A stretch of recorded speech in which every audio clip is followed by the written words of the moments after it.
wars that had been raging through the Washington Territory had been going on for about half a year. It's now January, and there hasn't been any formal engagements or troop movements for about a month. As it was with most wars in the 19th century and before, winter was a tough time for armies to mobilize. The Native Americans of the Territory of Washington, however, have been masters of their wilderness for generations. The native tribes in open rebellion against the U.S. government were massing in the Cascades. Governor Stevens, responsible for much of the conditions that led to the bloodshed, arrived in Seattle by ship and proclaimed that an offensive attack by the natives and all-out war was not possible. He even went as far as to say that the possibility of an attack on Seattle was no more likely than that of New York City. Natives of the region said otherwise. Rumblings of an attack were on the rise. Natives friendly to whites were warning the population that an attack was imminent. Word spread that their numbers were in the thousands. Rumor was that some of them were scoping out the defenses of Seattle itself in an effort to strategize for an attack. Legend has it that Leschi himself snuck his way into U.S. defenses in disguise. A Navy warship named the Decatur was anchored in Seattle's harbor ready to shell any oncoming attackers. Many civilians, both white and native, evacuated. Soldiers put up defenses. There was so much rumor and misinformation being thrown around it was possible the tribes weren't even attacking Seattle at all. Then, on the morning of January 26th, a horde of native warriors emerged from the Cascades and descended on Seattle. It was said to have been led by the Nisqually chief Leschi, who had been spending the winter recruiting tribes of many backgrounds and languages. The army consisted of many different tribes commanded by sub-chieftains. There was a slew of different tribes ready to attack the territorial government. The warship Decatur used its cannons to bombard the hillsides swarming with hostile braves. The Battle of Seattle lasted a full day with only 2 deaths on the U.S. side. Native American casualties differ, and it's hard to find agreeable numbers. It's still difficult to find the numbers that even attack Seattle. They go from a few hundred to a couple thousand among sources on the engagement. After the battle, Governor Stevens called for the extermination of all hostile Indians. Both American soldiers and civilian pioneers alike began to raid known peaceful Native American settlements. They would strip them of any arms, huddle them into pseudo-concentration camps, and keep them under surveillance while denying them access to food while stripping them of their personal property.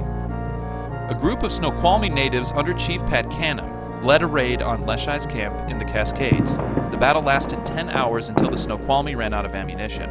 Leschi's warriors suffered a pretty crushing defeat in the attack, but the Nisqually chief Leschi was able to escape. The Battle of Seattle had more of an effect on Governor Stevens' policy than it did on actual war strategy. Stevens began taking the war a step further. After arriving in the territorial capital of Olympia, he began arresting and detaining Americans who were against the war against the natives. When the Chief Justice of Washington Territory issued a writ of habeas corpus for the release of the opponents of the war, Stevens declared martial law. Judge Edward Lander ruled that Governor Stevens was in contempt of court and marshals were sent to Olympia to detain him. They were ejected from the capital and Stevens ordered Judge Lander's arrest by militia. Lander was arrested and taken to Olympia. He refused to back down and Stevens had him thrown in with the prisoners the judge had ordered free. Chief Justice Chenoweth responded by organizing a posse of 50 armed volunteers and marched them into Olympia, and Stevens eventually capitulated. The settlers were released and Stevens was fined, but not without pardoning himself of contempt of court. Word of Stevens' tyrannical actions hit Washington. The U.S. Senate called for his removal over the incident. The Secretary of State censured him and publicly claimed, "Your conduct in that respect does not therefore meet with the favorable regard of the President." Stevens was of the Democratic Party, as was the President, Franklin Pierce, and the Whig Party was gaining traction in the territory because of Stevens' actions. 1856, the year this was going on, was also a presidential election year.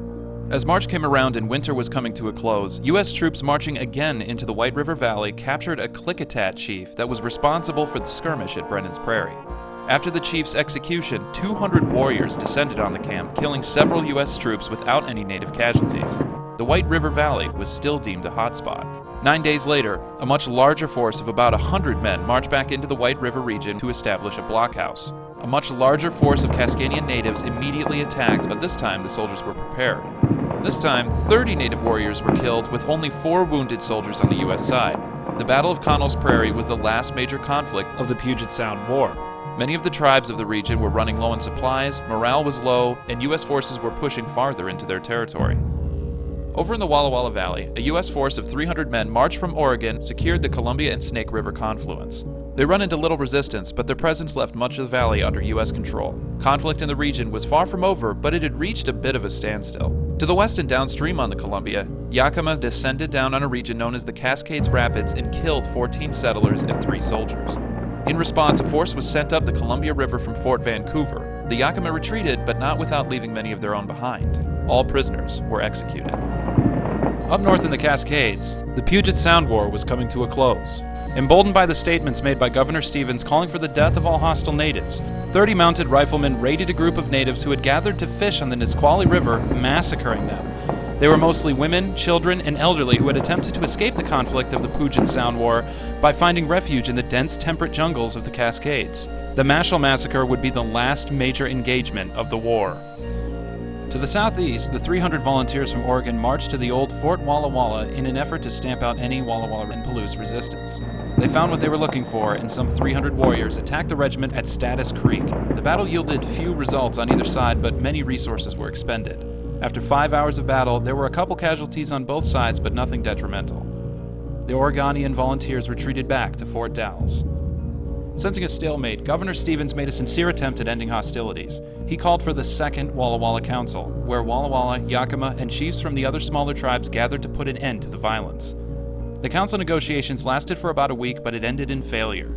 Governor Stevens was asked by many native tribes if they could keep their lands, and Stevens would not budge. The council failed to foster peace, but there was at least communication. Stevens left for Fort Dalles, and while en route, he was attacked by a band of native warriors. The fight went into the night, and the forces under the control of Colonel Steptoe were able to keep Governor Stevens protected as he left the region. This battle would be the last major engagement for over a year.